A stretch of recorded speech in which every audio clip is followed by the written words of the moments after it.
Bacaan liturgi Jumat 5 April 2024, hari Jumat dalam Oktav Paskah. Bacaan dari Kisah Para Rasul.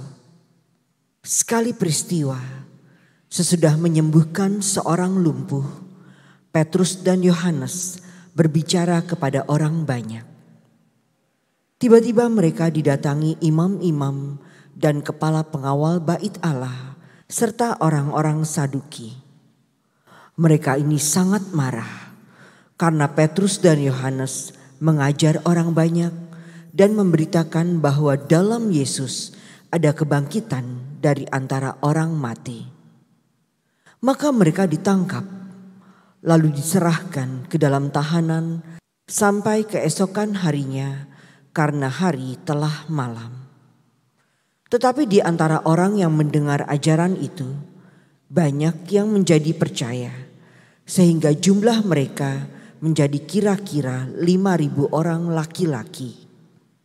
Pada keesokan harinya, pemimpin-pemimpin Yahudi serta tua-tua dan para ahli Taurat mengadakan sidang di Yerusalem dengan imam besar Hanas dan Kayafas, Yohanes dan Alexander, dan semua orang lain yang termasuk keturunan imam besar. Lalu Petrus dan Yohanes dihadapkan kepada sidang itu dan mulai diperiksa dengan pertanyaan ini. Dengan kuasa manakah atau dalam nama siapakah kamu bertindak demikian itu? Maka jawab Petrus penuh dengan Roh Kudus.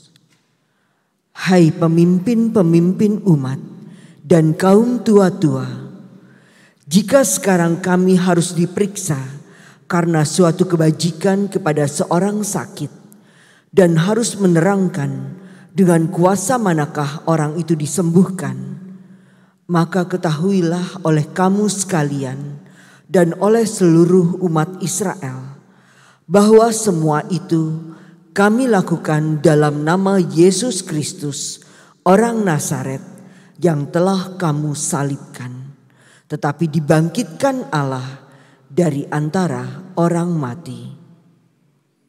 Karena Yesus itulah orang ini berdiri dengan sehat sekarang di depan kamu. Yesus adalah batu yang dibuang oleh tukang-tukang bangunan, yaitu kamu sendiri. Namun ia telah menjadi batu penjuru, dan keselamatan tidak ada di dalam siapapun juga selain di dalam Dia. Sebab di bawah kolong langit ini tidak ada nama lain yang diberikan kepada manusia yang olehnya kita dapat diselamatkan. Demikianlah sabda Tuhan. Syukur kepada Allah. Batu yang dibuang oleh tukang-tukang bangunan telah menjadi batu penjuru. Batu yang dibuang oleh tukang-tukang bangunan telah menjadi batu penjuru. Bersyukurlah kepada Tuhan, sebab Ia baik, kekal abadi kasih setianya. Biarlah Israel berkata, kekal abadi kasih setianya. Biarlah orang yang takwa pada Tuhan berkata, kekal abadi kasih setianya. Batu yang dibuang oleh tukang-tukang bangunan telah menjadi batu penjuru. Batu yang dibuang oleh tukang-tukang bangunan telah menjadi batu penjuru. Hal itu terjadi pada pihak Tuhan, suatu perbuatan ajaib di mata kita. Inilah hari yang dijadikan Tuhan. Marilah kita bersorak-sorak dan bersukacita karenanya. Batu yang dibuang oleh tukang-tukang bangunan telah menjadi batu penjuru. Ya Tuhan, berilah kiranya keselamatan. Ya Tuhan, berilah kiranya kemujuran. Diberkatilah Dia yang datang dalam nama Tuhan. Kami memberkati kamu dari dalam rumah Tuhan. Tuhanlah Allah, Dia menerangi kita. Batu yang dibuang oleh tukang-tukang bangunan telah menjadi batu penjuru. Haleluya, haleluya, haleluya. Inilah hari yang dijadikan Tuhan. Marilah kita bersorak-sorai dan bersukacita karenanya. Haleluya, haleluya, haleluya. Inilah Injil suci menurut Yohanes. Dimuliakanlah Tuhan. Sesudah bangkit dari antara orang mati, Yesus menampakkan diri kepada murid-muridnya di pantai Danau Tiberias. Ia menampakkan diri sebagai berikut. Di pantai itu berkumpul Simon Petrus, Thomas yang disebut Didimus, Nathanael dari Kana yang di Galilea, anak-anak Zebedeus, dan 2 orang muridnya yang lain.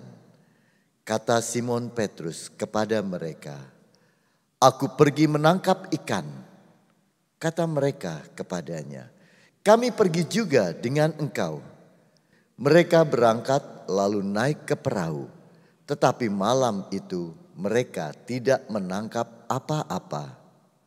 Ketika hari mulai siang, Yesus berdiri di pantai. Akan tetapi murid-murid itu tidak tahu bahwa itu adalah Yesus.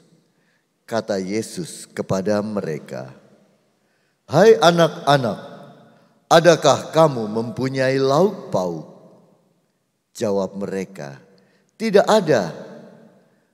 Maka kata Yesus kepada mereka, "Tebarkanlah jalamu di sebelah kanan perahu, maka akan kamu peroleh." Lalu mereka menebarkannya, dan mereka tidak dapat menariknya lagi karena banyaknya ikan. Maka murid yang dikasihi Yesus berkata kepada Petrus, "Itu Tuhan." Ketika Petrus mendengar bahwa itu adalah Tuhan, maka ia mengenakan pakaiannya sebab ia tidak berpakaian, lalu terjun ke dalam danau.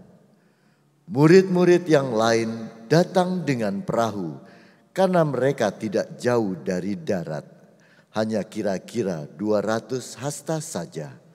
Dan mereka menghela jala yang penuh ikan itu. Ketika tiba di darat, mereka melihat api arang dan di atasnya ada ikan serta roti. Kata Yesus kepada mereka, "Bawalah beberapa ikan yang baru kamu angkat itu." Simon Petrus naik ke perahu lalu menghela jala itu ke darat. Penuh ikan-ikan besar, 153 ekor banyaknya. Dan sungguh pun sebanyak itu ikannya, jala tidak koyak. Kata Yesus kepada mereka, "Marilah dan sarapanlah." Tidak ada di antara murid-murid itu yang berani bertanya kepadanya, "Siapakah engkau?" Sebab mereka tahu bahwa ia adalah Tuhan. Yesus maju ke depan, mengambil roti dan memberikannya kepada mereka. Demikian juga ikan itu. Itulah ketiga kalinya Yesus menampakkan diri kepada murid-muridnya sesudah ia bangkit dari antara orang mati. Demikianlah sabda Tuhan. Terpujilah Kristus.